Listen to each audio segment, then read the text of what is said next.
Hari ini Jumat 24 Juli 2026. Bacaan Alkitab terdapat pada Lukas 22 ayat 14 sampai 20 dan Yohanes 6 ayat 16 sampai 21. Ayat nas terdapat pada Ayub 9 ayat 10 yang berbunyi, Tuhan melakukan perbuatan-perbuatan besar yang tidak terduga dan keajaiban-keajaiban yang tidak terbilang banyaknya.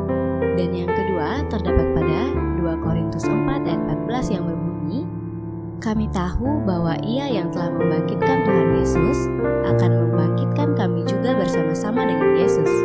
Renungan berjudul Allah yang mengerjakan perkara besar. Dalam kehidupan tidak semua peristiwa dapat kita pahami dengan jelas. Ada saat kita bertanya mengapa masalah datang silih berganti, atau mengapa penderitaan harus terjadi dalam hidup keluarga kita. Namun, firman Tuhan hari ini mengingatkan bahwa keterbatasan manusia tidak membatasi kuasa Allah. Ayub 9 ayat 10 berkata, Tuhan melakukan perbuatan-perbuatan besar yang tidak terduga dan keajaiban-keajaiban yang tidak terbilang banyaknya. Perkataan Ayub ini merupakan pengakuan imannya di tengah penderitaan yang berat. Meskipun kehilangan harta, keluarga, dan kesehatannya, Ayub tetap mengakui bahwa Allah adalah pribadi yang maha kuasa dan penuh hikmat. Ia percaya bahwa karya-karya Allah jauh melampaui kemampuan manusia untuk memahami atau menjelaskannya. Dengan kata lain, ketika manusia tidak melihat jalan keluar, Allah tetap bekerja menurut rencananya yang sempurna.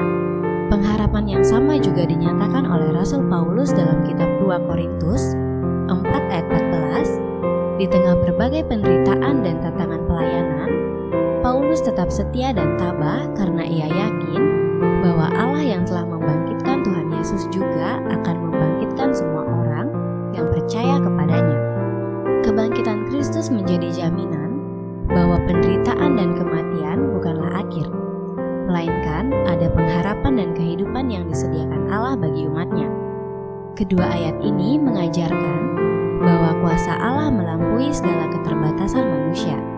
Karena itu, kita tidak perlu kehilangan harapan ketika menghadapi pergumulan. Dalam kehidupan keluarga, mungkin ada persoalan, ekonomi, kesehatan, hubungan yang renggang, atau berbagai beban lainnya. Namun, Allah yang melakukan perkara-perkara besar pada zaman Ayub dan yang membangkitkan Kristus adalah Allah yang sama yang bekerja dalam keluarga kita hari ini. Tetaplah percaya, berdoa, dan berjalan bersamanya, sebab Tuhan sanggup menghadirkan pemulihan, kekuatan, dan pengharapan pada waktunya yang indah. Oleh Pendeta Kadek Suryani.